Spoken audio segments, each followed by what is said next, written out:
que ce travail sur la loi eh bien, va avoir un débouché politique, parce que nous avons le député qui est présent pour cet atelier qui sera co-animé par Julien Auger de la coopérative citoyenne, une coopérative d'éducation populaire, à laquelle je participe aussi, et moi je suis Gabriel Amar.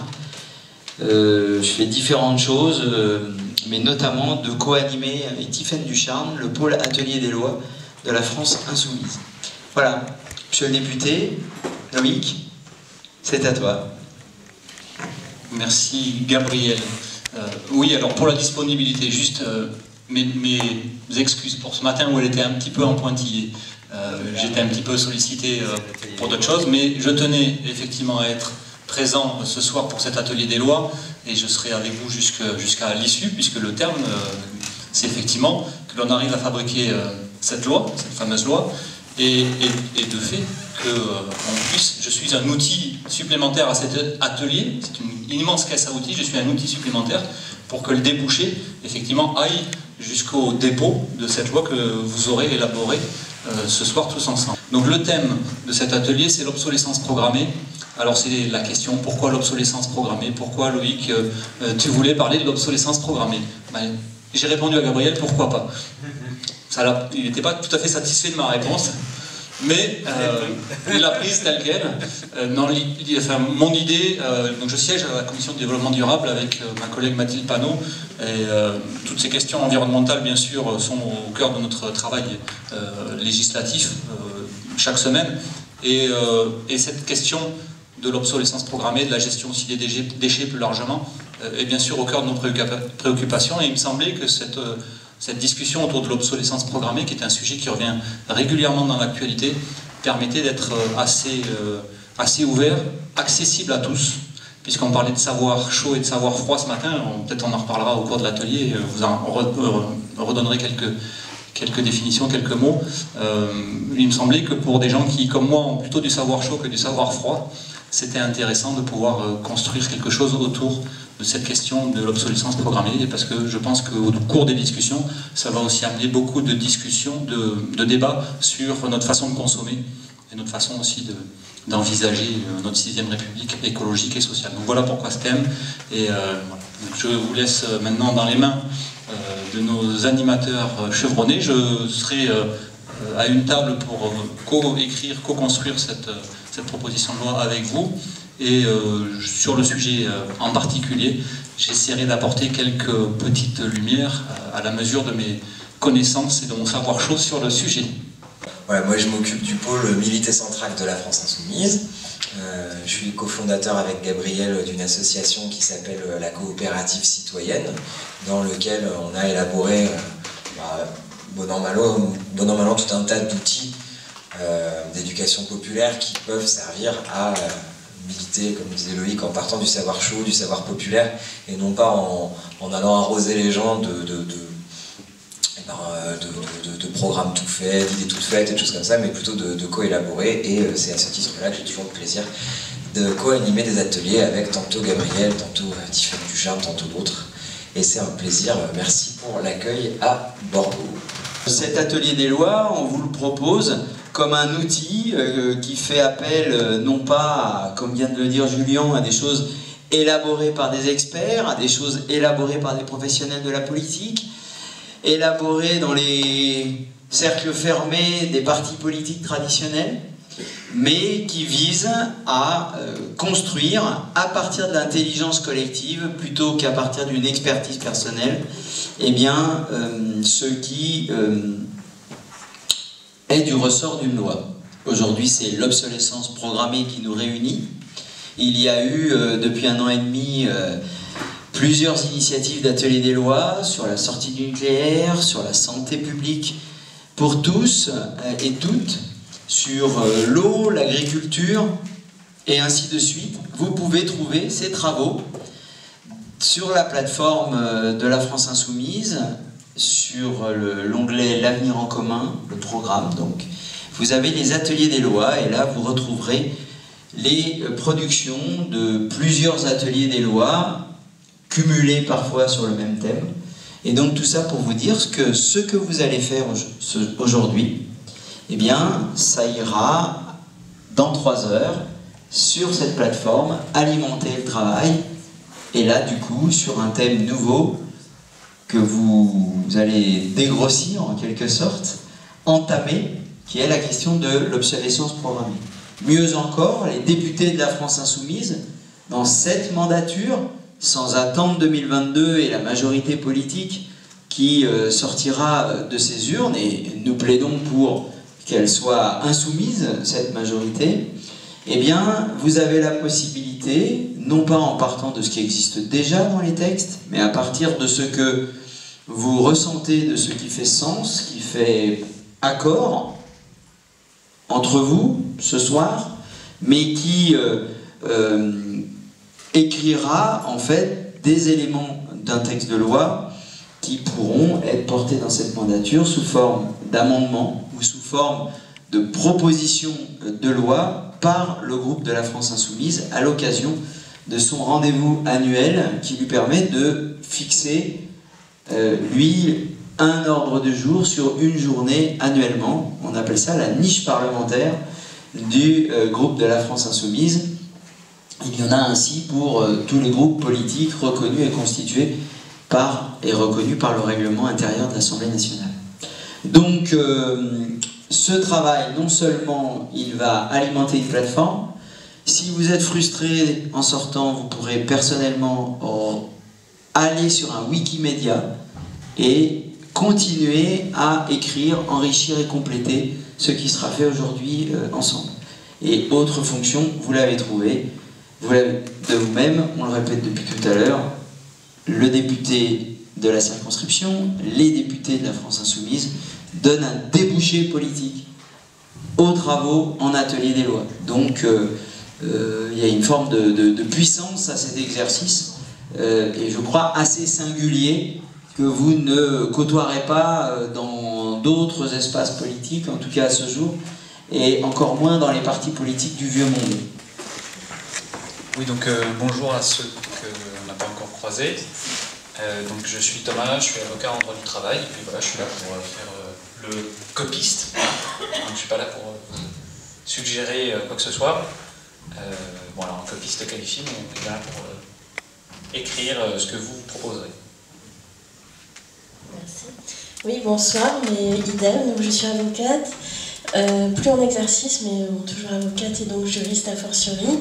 Et donc je découvre l'exercice en même temps que vous aujourd'hui, et je vais m'associer à Thomas pour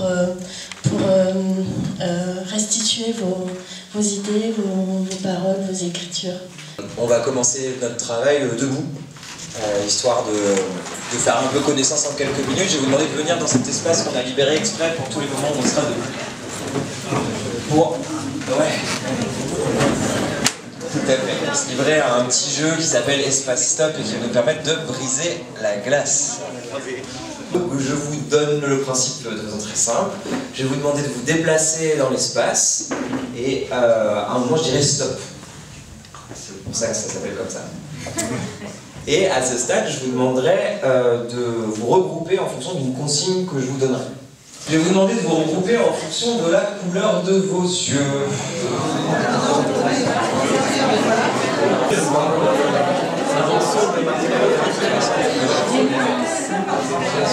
L'important, c'est quel groupe on a obtenu. Ici, je vois qu'il y a le premier marron, c'est ça? Marron, mais pas trop foncé. Là, ici, on a un camailleux, vert marron, entre les deux. Ok, marron, marron plus foncé, c'est pour ça que c'est pas avec les autres marrons. Oui, entre marron, il y a des nuances. Très bien. Ici, vous êtes regroupés sur le bleu. Voilà, pas de doute. Bon, bah merci, super. Voilà, ça c'était juste pour le test. Vous allez voir, les autres questions sont un tout petit peu plus. Je vous propose de marcher avec. Stop. Alors, on entre un petit peu plus dans le vif du sujet, et donc l'idée c'est de vous regrouper. Quand vous avez une course à faire, la plupart du temps, des courses à faire, alors vous allez me dire ça dépend de la course, bien entendu, mais là, comme ça, vous allez où en priorité? C'est quoi l'endroit où vous allez en priorité pour faire vos courses? C'est bon, ça se stabilise. Vous étiez dans le groupe Non, dites. La Cheval, moi je suis plutôt petit magasin de quartier. La épicerie de quartier, supérette. La taille du magasin finalement est déterminante dans votre choix. Ok. Ici un autre groupe. Hypermarché. Ah, voilà, ceux qui assument, qui se sont dit, bon, peut-être qu'ils nous vireront pas tout de suite. Stop! Alors là, la dernière consigne, elle va nous faire vraiment entrer dans le vif du sujet. C'est quoi C'était par rapport à quel objet la plus grosse colère que vous ayez piquée quand un truc est tombé en rade et que manifestement c'était de l'obsolescence programmée? L'informatique en général, mais imprimante c'est quand même le terme qui revient en premier.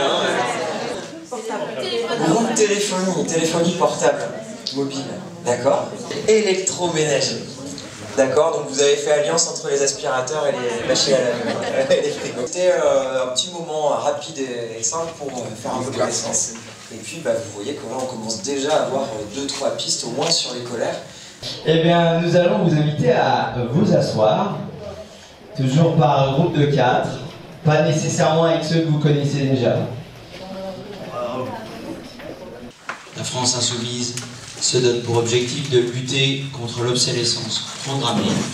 Qu'est-ce que chez vous ça déclenche comme doute, comme certitude, voilà, d'emblée, à froid en quelque sorte, la phrase vous tombe sur les pieds là, quelle est votre première réaction?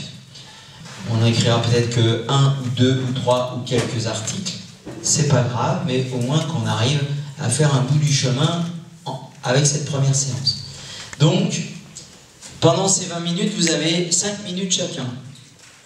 5 minutes pendant lesquelles vous avez tout loisir de réfléchir sans être interrompu par l'interpellation des 3 autres voisins de table.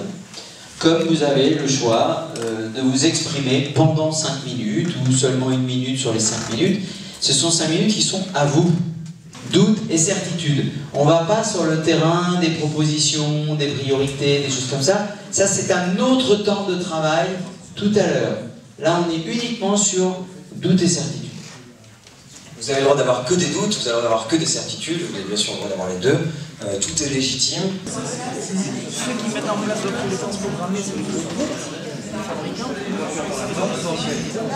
X passage et X plus 1, on ne peut plus imprimer. Et il y a dessus, chez Le téléphone portable, tout à l'heure.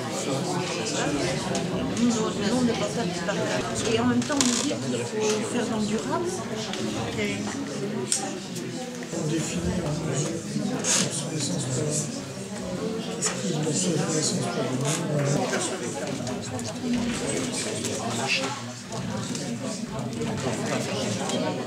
Il y a beau avoir des panneaux d'information qui disent que ça ne fait pas comme ça, mais ça ne les incite pas à inciter à acheter quelque chose de plus.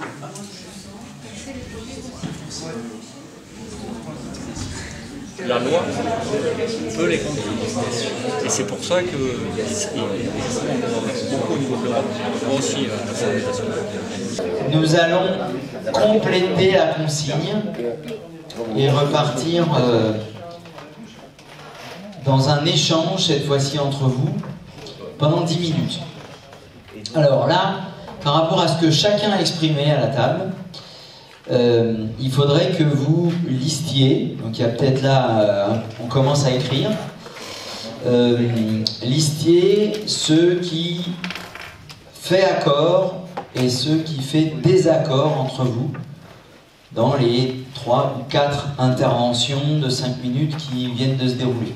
C'est le moment où vous devez aussi désigner quelqu'un à la table. Alors pour ceux qui étaient au stage avant l'atelier, c'est l'occasion pour vous de choisir une nouvelle personne et pas forcément une personne qui est déjà intervenue dans la journée.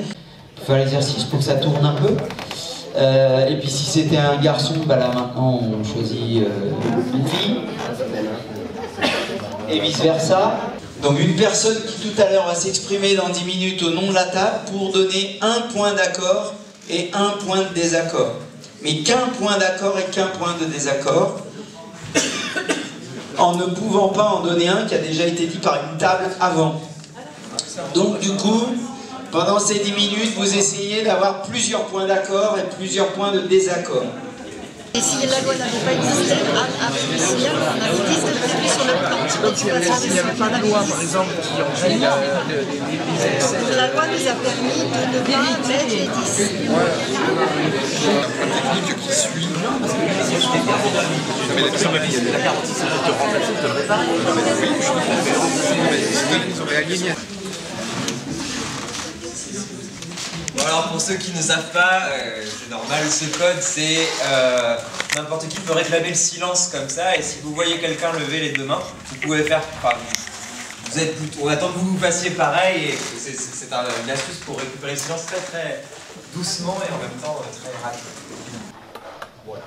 Voilà, alors donc, à raison d'une personne par table, et à tour de rôle, il en faut un pour commencer, pour se lancer, pour se jeter à l'eau.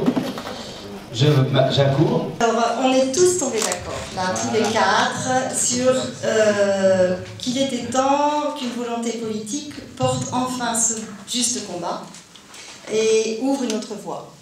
Ok ? Ça, c'est le point d'accord. Ça, c'était le point. La certitude, pardon. C'est le point qui nous fait un problème. Ça, c'est la certitude. Oui, mais ça fait accord. Ça fait accord. Le point de désaccord soulevé, c'est que est-ce qu'une loi peut suffire? Ok, merci.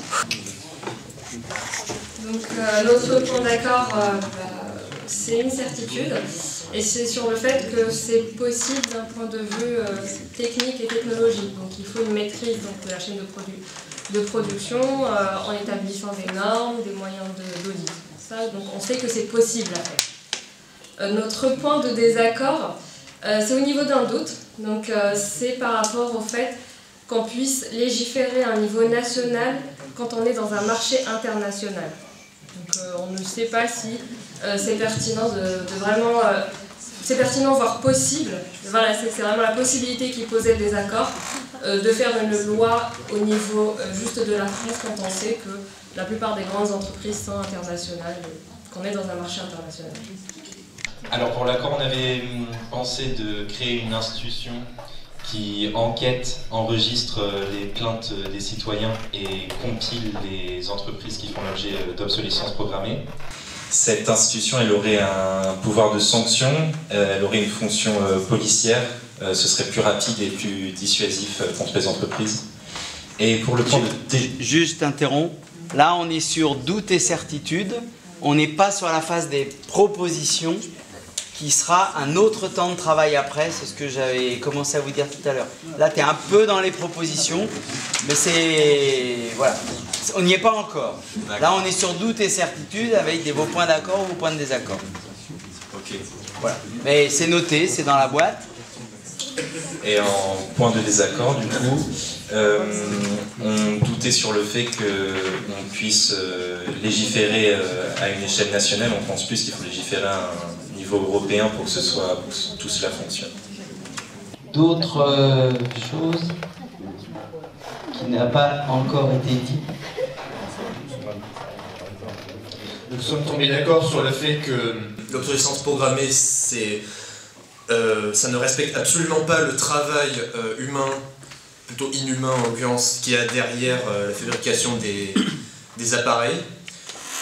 Et si on avait une petite divergence, c'était sur le fait que tout le monde soit conscient de cette obsolescence programmée.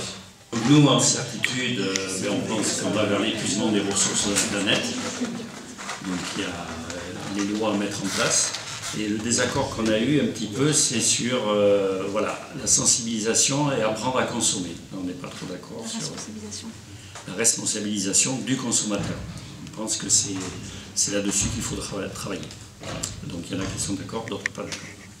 On était un petit peu d'accord un peu sur tout ce que tu te dis, et nous on était d'accord sur la garantie, la mise en application, avec sa nécessité de recyclage et de mise à disposition des pièces détachées et de l'essor écologique qui en ressort. Et on avait un petit désaccord sur justement le fait que cette obsolescence programmée soit voulue ou non.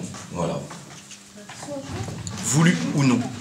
Eh bien, nous, on est d'accord sur un point, effectivement, c'est que l'obsolescence programmée, c'est aussi le lien avec le consommateur. Il y a un moment une aliénation à la technologie, à nos désirs. Et je pense qu'il faudrait effectivement essayer de s'en détacher pour éviter cette obsolescence. Parce que la création de désirs qui est créée effectivement par des grosses sociétés génère une obsolescence. Donc ça, c'est ce qu'on... C'est notre point d'accord. Et le point de désaccord, en fait, c'est un complexe, l'obsolescence programmée, qui est concept qui est beaucoup plus complexe qu'il n'y paraît, en fait. C'est pas si simple que ça, l'obsolescence programmée. C'est pas simplement une puce dans une imprimante qui tombe en panne. Ça peut être aussi une évolution d'un réseau qui nous pousse à devoir mettre en place une nouvelle box, avoir un nouveau téléphone. C'est aussi un téléphone qui n'aura pas suffisamment de mémoire pour accepter une nouvelle application. Donc c'est pas simplement mécanique. C'est beaucoup plus complexe. Nous sommes mis d'accord sur le fait que cette mission que se donne la France Insoumise de lutter contre l'obsolescence programmée, c'est très important parce que ça va aider les familles qui ont peu de moyens. Et ça, c'est fondamental parce que ça les jette tout au long de leur vie. Pour réparer les appareils, si tous les 2 ans il faut le changer, il faut aussi une camionnette pour emmener l'appareil à la déchetterie, etc. Pour ramener un appareil à la maison, ça peut poser beaucoup de problèmes. Ça va aussi dans le sens du développement durable, bien sûr, et puis ce sentiment d'être trompé en permanence, c'est qu'il faudrait que ça s'arrête pour le consommateur. On a toujours l'impression, on ne sait jamais si ce qu'on achète si ça va durer, s'il y a cette impression d'être trompé. Donc voilà, ce serait bien que... Là, on est d'accord là-dessus.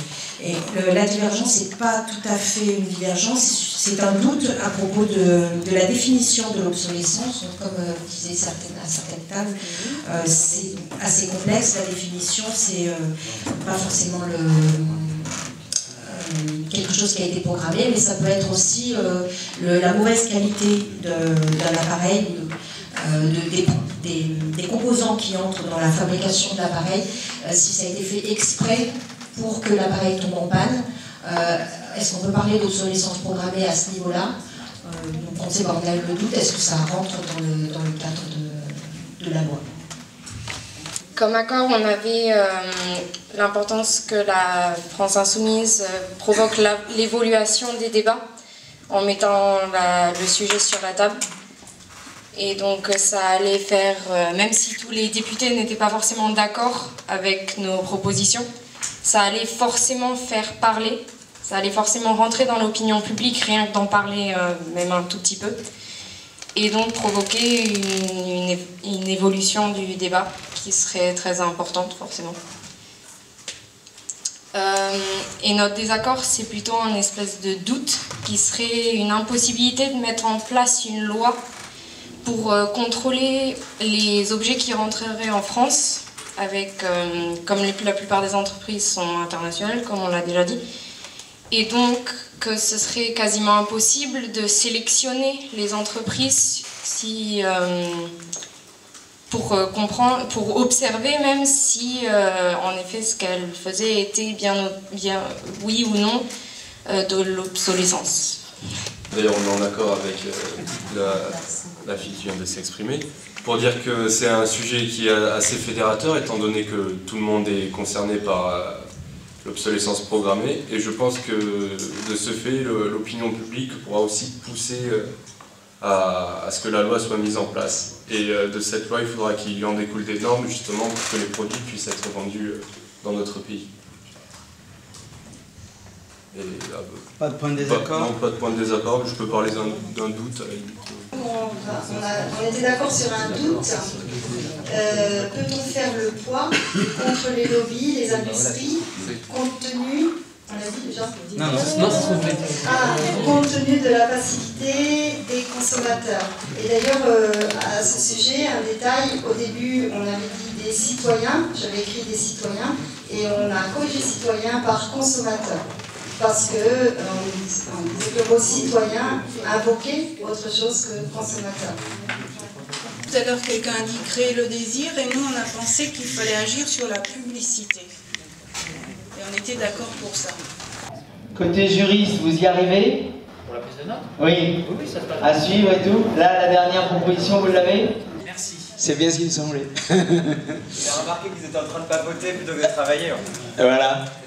Moi, c'est une question que je veux poser à l'Assemblée, ou peut-être aux juristes. Hein. C'est la définition de l'obsolescence programmée. Par rapport à des choses qui ont fait question dans votre échange, et là il y en a une question sur la définition d'obsolescence programmée, vous pouvez aller vers les juristes, vous leur demandez de venir à votre table comme vous voulez, vous pouvez aller vers Loïc, on peut affiner ça à partir de la séquence de travail qui va s'ouvrir tout à l'heure. Justement, ou carrément, mais je ne voulais pas mettre en porte-à-faux tout de suite, donc je revenais vers lui. Donc c'est le moment aussi où on peut faire appel à la fiche suivante. L'obsolescence programmée, elle a une définition, et je vous la livre telle quelle, savoir froid, maître. L'obsolescence programmée se définit par l'ensemble des techniques par lesquelles un metteur sur le marché vise à réduire délibérément la durée de vie d'un produit pour en augmenter le taux de remplacement. Donc ça, voilà quelle est aujourd'hui la définition dans la loi. Et cette loi pour la transition énergétique et la croissance verte fait de l'obsolescence programmée, en fait, de faire de l'obsolescence programmée, ça devient un délit. Et un délit qui est passible de 2 ans de prison et 300 000 € d'amende pour un individu, et 5% de son chiffre d'affaires annuel pour une entreprise contrevenante. Voilà aujourd'hui où on en est dans l'état de la loi. Des textes. Tu veux faire un autre commentaire?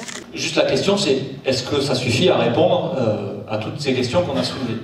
Je pense que c'est là qu'on rentre dans le dur. Merci. Alors, Julien, qu'est-ce que tu as fait, toi? J'ai pris des notes. C'est un tableau très bleu. Oui, j'avais plusieurs couleurs et je ne les ai pas utilisées beaucoup. Non, j'ai juste pris des notes au fur et à mesure sur ce que vous disiez. Je viens de me souvenir que d'habitude je le faisais d'une façon un tout petit peu plus précise, avec le constat, les valeurs et les points de vigilance. J'ai oublié de le faire parce que j'étais dans la lune, mais à la limite je vais peut-être mettre des couleurs pour le faire. Moi ce que je vois c'est qu'il y a plusieurs blocs, notamment, enfin ça à la limite c'est peut-être les juristes qui le diront, j'en sais rien. Moi ce que je vois sur la carte là, c'est qu'il y a un bloc qui tourne autour du rapport de force, du poids, de se dire voilà, ok on est d'accord pour lutter, mais alors c'est quoi notre rapport de force, face à qui on lutte? On a parlé de lobby, on a parlé de cette articulation entre la loi nationale et le marché international. Il y a pas mal d'interrogations sur la définition, donc là on vient d'enlever une, mais le dernier mot de Loïc c'est aussi dire, bah ouais, c'est aussi une affaire de périmètre, quoi. Il y a la définition stricte, et puis il y a tout autour, notamment quand on a parlé de la publicité, quand on a parlé des modalités, est-ce qu'il peut juste s'agir d'une puce dans une imprimante ou quelque chose de beaucoup plus complexe? Comment tu le prouves? Comment tu le prouves quand tu veux le sanctionner? On a commencé à parler, et ça dans un article de loi, ça a sa place, des institutions qu'on pourrait mettre en place pour sanctionner, pour contrôler, pour faire appliquer la loi. C'est-à-dire que faire la loi c'est bon, mais si vous n'avez rien pour la faire appliquer, si vous n'avez pas des inspecteurs, des contrôleurs, ce genre d'institutions. Un pistolet à bouchon, ce qu'on disait. Ouais. Pistolet à bouchon. Ouais. Voilà, il y a eu au tout début une petite remarque par rapport au travail. Donc là on est plutôt dans l'esprit général de la loi, ça nous dit quoi sur le respect du travail humain? C'est quoi la philosophie de notre loi? C'est aussi d'intégrer ça dans une réflexion plus globale sur la production et le travail humain. Et puis j'avais noté, après on a attrapé des questions plus larges, type épuisement des ressources naturelles, donc l'écologie, et on voit comment par la petite lorgnette on finit par rattraper des questions beaucoup plus globales, et comment la loi va permettre aussi de... Ça c'est typiquement le genre de choses qui peut permettre de motiver la loi. Quand on écrit un projet de loi, on commence par exposer les motifs, dire pourquoi on le fait, et donc voilà. Donc, en fait, à quoi ça va servir? Maintenant, l'idée c'est qu'on a fait un premier tour du problème. Donc on a eu un moment d'expression libre, on a favorisé l'expression de tous, regardez la cinquantaine qu'on est, tout le monde a eu l'occasion de s'exprimer au moins 5 minutes, puis après collectivement de discuter. On en sort une espèce de matière brute, qui vont être voilà, des entrées dans le problème. Et l'idée maintenant, c'est de s'acheminer sur une deuxième étape, la deuxième moitié de notre atelier, qui va être l'écriture à proprement parler de la loi. D'accord? Donc l'idée, c'est que vous pouvez le prendre par n'importe quel bout. Tiens, si peut-être Thomas, est-ce que tu peux faire un topo, un petit topo rapide sur l'architecture de la loi, et tu l'as déjà fait ce matin, enfin dans la journée, mais pour ceux qui sont arrivés en cours de route. L'idée, c'est que chaque loi a une architecture un peu semblable, et que du coup, tous ces éléments que vous avez donnés vont pouvoir aller se nicher dans les différentes grandes parties déjà préétablies de la loi. Donc tu me demandes de radoter par rapport à tout à l'heure, c'est ça? Oui, donc pour ceux qui n'étaient pas là, pour ceux qui n'ont pas écouté, quand les juristes prennent la parole, en général, c'est passionnant. Alors, donc on commence un projet de loi par un exposé des motifs qui n'a pas valeur normative, mais qui dévoile l'intention de celui qui rédige la loi et qui ensuite l'adopte. Et cet exposé des motifs, s'il n'a pas de valeur normative, néanmoins il est très important parce qu'il sert de référence pour savoir quel est l'objectif, et il permet de prendre en compte des choses qu'on ne marquera pas dans une loi, parce que dans une loi on essaie de s'en tenir à l'efficacité, à ce qu'on cherche à définir, à normer, mais on ne donne pas ses intentions. Voilà. Donc par exemple, si un juge ou un député ou un maire, ou bref, en tout cas si quelqu'un doit appliquer le texte et qu'il a une interrogation, il peut toujours aller consulter l'exposé des motifs pour se renseigner sur la volonté de ceux qui ont pris la loi. Ensuite, la loi commence avec tout ce qui est principes généraux, définitions, etc. Donc tout à l'heure on a travaillé sur des questions qui étaient assez larges, mais par exemple, là à l'instant, quand on a parlé de la définition, il y a pas mal de gens qui sont interrogés sur la définition de l'obsolescence programmée. Ben ça c'est typiquement ce qui peut figurer au début d'un projet de loi. Voilà. Quand on parle aussi des champs dans lesquels on veut agir, par exemple agir dans le champ de la publicité, ça fait partie éventuellement de principes. Voilà. Ensuite, après les principes, les définitions, on va passer à tout ce qui est modalités, moyens de mise en œuvre, etc. Avec le financement, les moyens humains, matériels. Donc par exemple, si on parle de l'enregistrement des plaintes des citoyens par une institution ayant des pouvoirs de police, là on est clairement sur les questions de modalités de mise en œuvre. Si on parle également de normes, d'audits, etc., en rappelant que c'est possible, là on est aussi sur des questions de mise en œuvre, et on est même une étape au-delà parce qu'on commence déjà à se poser la question avec les normes et les audits. On va aussi nécessairement se poser la question des sanctions qui peuvent tomber. Donc ça c'est l'étape suivante dans la rédaction du projet, c'est qu'il y a toujours soit des incitations, soit des sanctions, mais en tout cas c'est important que la loi prévoit ce qui se passe évidemment quand elle n'est pas respectée. Et puis à la fin d'un projet de loi, on va arriver avec des dispositions très techniques, donc qui sont probablement moins intéressantes au début, mais qui sur la fin du processus sont très importantes. C'est par exemple la date d'entrée en vigueur, les modalités selon lesquelles les anciennes dispositions peuvent être remplacées, etc. Il y a des petites questions comme ça qui peuvent se poser. Les mesures transitoires, c'est ça. Merci. Ben, on va passer à un nouveau temps, mais avant que Julien vous emmène dans ce nouveau temps, Loïc va vous faire une proposition en tant que fiche vivante. Alors la proposition est la suivante. Je vous ai parlé de cette loi de 2015 qui aujourd'hui existe. Par contre, j'ai ici imprimé une loi qui était de 2013 qui a pour partie inspiré la loi de 2015 sur l'obsolescence programmée, mais qui était plus ambitieuse et qui avait été déposée à l'époque, en 2013, au Sénat, par le groupe Europe Écologie Les Verts. Donc ce que je vous propose, c'est de faire le tour, ceux qui souhaiteraient, pour vous expliquer un petit peu, avec un exemple concret, ce que Thomas vous a décrit, comment ça avait été formalisé sur ce premier projet de loi qui avait été écrit en 2013. Je pense que c'est une base, parce que ça va nous permettre de voir aussi quelles sont les manques qu'il peut y avoir et surtout par rapport à ce qu'on va identifier, ce qu'il faudrait absolument du coup intégrer dans la loi aujourd'hui qui est écrite. Donc je me propose à ceux qui voudraient de venir vous retrouver pour vous expliquer un petit peu l'architecture et le contenu de cette loi de 2013. Donc là, le but, c'est vraiment de travailler sur une formulation. Quelque chose qui pourrait figurer dans la loi et qui pourrait faire avancer le schmilblick par rapport aux problèmes qu'on a soulevés. Et cet embryon servira de base à un article de loi ensuite qu'on discutera tout à l'heure. En revanche, une fois que vous êtes parti sur une proposition, donc je vous dis, vous pouvez partir de n'importe quel bout. C'est pas la peine de faire les bons élèves qui commenceraient par le début et qui termineraient par la fin. Vraiment, vous pouvez aller dans un truc de micro-détail, vous pouvez aller dans l'esprit général de la loi, quelque chose qui relèverait de l'exposé des motifs. Enfin, je ne reviens pas sur la belle présentation de Thomas. Et à ce stade-là, quand vous avez choisi votre piste et que vous commencez à réfléchir à la formulation, je pense que c'est là que c'est très utile de confronter, en faisant appel à Loïc, ce que vous proposez à ce qui peut-être existe déjà, ce qui avait déjà été envisagé par le texte de 2013, ou éventuellement montrer qu'il n'avait pas été envisagé. Ou sur quelle base aussi, parce qu'on parle ici du code de la consommation, sur quelle base s'appuie votre première rédaction? Ce sera un bon moyen de voir que les pistes que vous choisissez, où est-ce qu'elles peuvent aller, à quoi elles font écho, sur quoi elles s'appuient. Ok? Donc là, on se donne un temps de...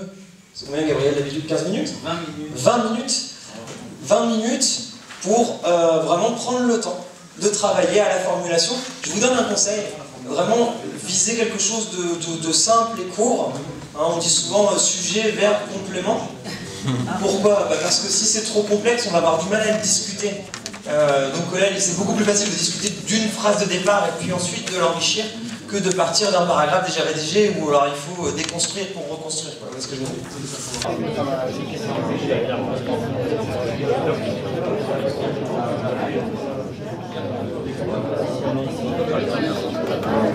À ce stade-là, on va interrompre donc la première discussion. J'ai vu en passant que c'était parfois passionné et animé, et c'est chouette. Là, l'idée, c'est de la poursuivre, mais cette fois-ci en sortant de la petite cellule de table de 4 personnes, hein, et d'examiner vos propositions en plénière. D'accord? Alors, pour examiner les propositions en plénière, si on restait chacun aux tables et tout, ça pourrait être un petit peu compliqué. On va le faire avec, quelque chose que je vous invite à expérimenter, un jeu de positionnement dans l'espace qui s'appelle le débat mouvant. D'accord? Qu'est-ce que c'est? C'est que sur chacune de vos propositions, donc chaque table va d'abord pouvoir donner une proposition, un peu comme on a fait sur le tour précédent. Et puis, sur chaque proposition, vous allez pouvoir vous placer dans l'espace, donc on va aller là dans l'espace sans bubble, et donc assez vite on aura une idée de ceux qui sont pour la proposition, de ceux qui sont contre la proposition, et on pourra ainsi animer le débat et l'amélioration de la proposition. D'accord? Et puis on va essayer d'épuiser comme ça un certain nombre de propositions avec là, on va dire une temporalité de 40 minutes pour en examiner le plus possible. Je vous dis tout de suite qu'il peut y avoir une frustration au bout, c'est qu'on n'arrivera certainement pas à examiner toutes les propositions.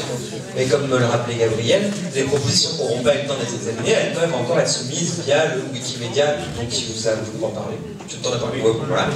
Et de toute façon, on va essayer de faire en sorte qu'il n'y ait pas de frustration. Donc je vous invite à venir dans l'espace sans meubles pour cette dernière étape de délibération, de discussion et puis forme d'arbitrage des différentes propositions.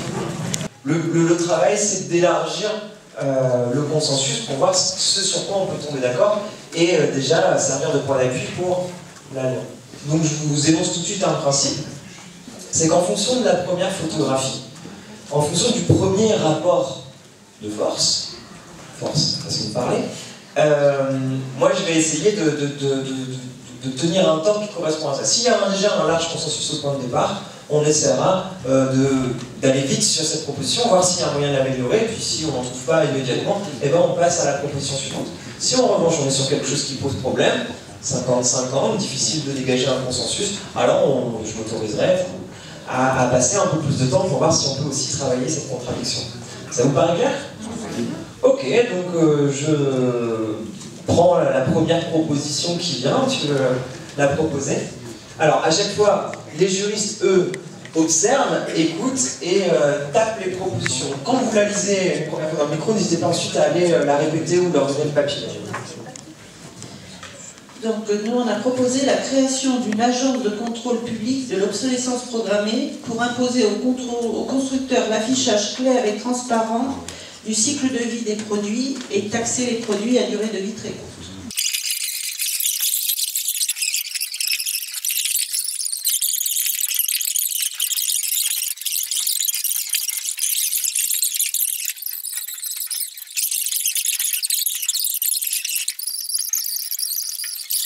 Lundi. Vous pourrez retrouver le texte en ligne, vous assurez que c'est bien le même. Sinon vous écrivez à la boîte mail pour dire il y a eu un problème sur le chemin. Et puis à partir de là, peut-être compléter, enrichir, et puis peut-être prendre l'initiative de votre côté de lancer un autre atelier des lois pour poursuivre le travail avec d'autres citoyens et venir ainsi compléter cette élaboration coopérative qui est alimentée depuis tous les coins de France où se prennent des initiatives comme celle de ce soir. Il va falloir y aller, Thomas. Alors, donc, l'exposé des motifs. L'obsolescence programmée porte gravement atteinte au cycle naturel et conduit à leur épuisement par le gaspillage des ressources qu'elle induit. Elle est aussi la manifestation d'un mépris pour la valeur du travail et des efforts consentis pour chercher, concevoir, fabriquer et commercialiser des biens. Elle abuse également les consommateurs. Un large débat dans l'opinion publique et une volonté politique ferme sont essentiels pour défendre les écosystèmes, mais aussi les citoyens et les consommateurs, notamment les plus démunis, contre ces abus. Ceux-ci ne servent que des intérêts particuliers à court terme et nuisent à la durabilité des produits proposés sur les marchés. La durabilité des produits doit être promue. En outre, il est vital de favoriser des circuits de réparation et de recyclage à moindre impact, plutôt que de générer inutilement de nouveaux circuits de fabrication. Cette lutte doit être menée, tant au niveau national qu'international, contre les lobbies et intérêts des industriels et des financiers. Elle doit également s'appuyer sur les consommateurs eux-mêmes. Chapitre 1. Principes généraux de la lutte contre l'obsolescence programmée. Article 1. Est interdite l'entrée en France de produits non conformes à la lutte contre l'obsolescence programmée. Un label est créé pour certifier la conformité des produits avec la lutte contre l'obsolescence programmée. Est encouragée au niveau européen l'adoption par les autres États de législation semblable. Article 2. Les produits fabriqués sur le territoire national qui ne seraient pas conformes à la lutte contre l'obsolescence programmée n'ont pas le droit d'être promus par la publicité. Une publicité citoyenne est financée par les sanctions imposées aux entreprises ayant eu recours à l'obsolescence programmée. Celle-ci vise à distinguer les produits dont la durabilité est bonne des mauvais produits atteints d'obsolescence programmée. Alors là-dessus, nous avons noté que sur cette dernière proposition, il y avait un petit dissensus, d'à peu près un quart de la salle. Chapitre 2. Modalités et moyens de lutte contre l'obsolescence programmée. Article 1. Au sein de la DGCCRF, il est créé un service de l'État dédié au contrôle de l'obsolescence programmée. Sa mission est d'imposer aux constructeurs l'affichage clair et transparent du cycle de vie du produit, ainsi que la garantie d'une durabilité maximale du produit et de taxer les produits à durée de vie très courte. Alors, minimal, non? Il vaut mieux que ce soit minimal que maximal. Ah oui, minimal, pardon. Excusez-moi, effectivement j'ai mal lu. Donc je relis. Sa mission est d'imposer aux constructeurs l'affichage clair et transparent du cycle de vie du produit, ainsi que la garantie d'une durabilité minimale du dit produit, et de taxer les produits à durée de vie très courte.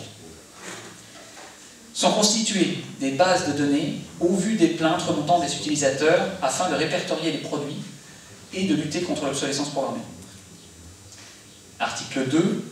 Le refus d'assurer la maintenance d'une technologie encore fonctionnelle à seule fin d'accélérer le renouvellement du marché est considéré comme un cas d'obsolescence programmée. Article 3. Toute production en série à plus de X unités comportant des éléments mécaniques, électriques ou électroniques doit faire l'objet d'une garantie de X années sans condition. Et sur ce troisième article, il y a une alternative qui a été proposée.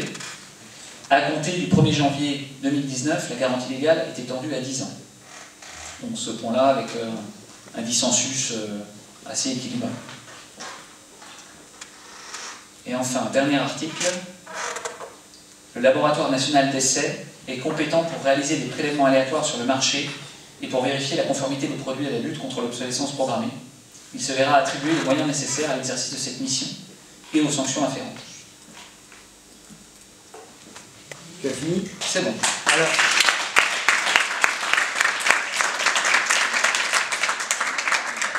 je donne la parole tout de suite à Loïc pour que, de son côté, il nous dise comment il a vécu à la fois ce travail en atelier et puis qu'est-ce qu'il imagine faire avec ce texte, parce que c'est lui qui nous a mis le pied à l'étrier en nous demandant de faire ce travail citoyen tous ensemble. Donc effectivement, ce qu'on avait identifié tous, et je pense que ça s'est révélé, c'est qu'il y a quand même une forte attente et un intérêt particulier à traiter cette question. La question est tellement vaste qu'on a effectivement un petit peu de mal à, rapidement en 3 heures, à trouver des rédactions précises et législatives précises. Donc moi, ce que je vous invite à faire, déjà je vous remercie beaucoup pour ce travail. Quelques-uns m'ont demandé, mais est-ce que vous travaillez comme ça quand vous êtes les 17 à discuter sur une proposition de loi? Les discussions sont à peu près aussi riches. Et donc voilà, c'est pour vous rassurer sur le fait qu'effectivement on discute beaucoup sur les propositions de loi. Donc je vous invite à continuer ce travail, ça va être sur la plateforme de l'atelier des lois, et donc à amender, continuer à travailler. Moi je reprendrai ça, je pense, je vais attendre, vous laissez le temps aussi, il y a aussi beaucoup de travail parlementaire en ce moment, et sans doute à l'automne, je reviendrai moi sur ce texte-là, précisément, pour essayer d'en tirer une rédaction définitive que je pourrais déposer à l'Assemblée nationale. Donc ça, je pense qu'on sera aussi amené à en rediscuter à l'automne avec le groupe parlementaire, soit pour l'inscrire, c'est au moment où on va discuter aussi de la future niche parlementaire dont on parlait tout à l'heure. Soit ce texte-là, on pense pouvoir l'inscrire dans la future niche parlementaire où on a 5 propositions de loi maximum que l'on peut déposer. Donc soit ça fera partie d'un de ces 5 textes. Si ce n'est pas le cas, moi je m'engage à le porter de mon côté et à en faire une proposition de loi qui sera déposée au Parlement. Voilà. Voilà pour ça. Donc je vous invite vraiment à pas lâcher l'affaire. Vous voyez que c'est à la fois très simple et très chronophage. Donc à revenir avec peut-être vos groupes d'action aussi, ceux qui étaient là, qui viennent de tout le sud-ouest. Dire voilà, on a travaillé là-dessus, il y a un point sur lequel on n'a pas trouvé le consensus parfait, mais on peut y regarder à l'occasion d'une réunion atelier des lois dans nos groupes d'action, parce qu'il faut aussi que ça diffuse, et peut-être vous servir de ce support-là pour animer ces réunions-là. Donc voilà pour le débouché, moi je vois sur cet atelier. En tout cas, merci beaucoup pour ce travail formidable. Merci à Gabriel, à Julien, à nos 2 juristes, parce que dans ce temps si court, je peux vous assurer que le temps habituel pour traduire en ce qu'on appelle en légistique des propositions qui émanent comme ça, c'est parfois c'est toujours plusieurs jours, voire plusieurs semaines, et là, en quelques minutes, chapeau bas. Et oui, comme disait Saoul Alinsky, chaque fois qu'on remporte une victoire, on la célèbre. Je vous propose, comme on a commencé debout dans cet espace semblable, je vous propose, pour les 5 dernières minutes, de venir clore la journée, en tout cas l'atelier, pour un tour, non pas de Kindao comme on a fait ce matin, mais pour un tour de pépites. Le principe est le suivant. Qu'est-ce que c'est qu'une pépite? C'est un concentré de métal précieux. Voilà, précieux, donc on va... Et c'est court, hein, c'est concentré, c'est tout petit, voilà. Donc en fait l'idée c'est que maintenant, tout le monde a la parole, pour une dernière fois la parole, prendre la parole une fois. Chacun ne pourra prendre la parole qu'une seule fois, et peut nous livrer sa pépite, c'est-à-dire quelque chose qu'il ou elle a observé aujourd'hui, quelque chose qui s'est dit, qui a retenu son attention, quelque chose qui lui plaît de retenir, et donc qui le livre à l'ensemble de l'Assemblée. J'ai trouvé assez incroyable, et bravo encore une fois Thomas et Marie-Lise, ça a été fascinant, c'est-à-dire le moment de passer de tout ce brouhaha qu'on a fait pendant 3 heures et arriver, et les premières lignes, j'étais là, waouh, c'est hallucinant, donc ouais, merci tout le monde. Je voulais faire un grand hommage à des responsables du national qui se déplacent pour vraiment nous faire participer. Et merci à Gabriel, à Julien, à Loïc, à tous ceux qui sont venus. J'en ai oublié, je crois.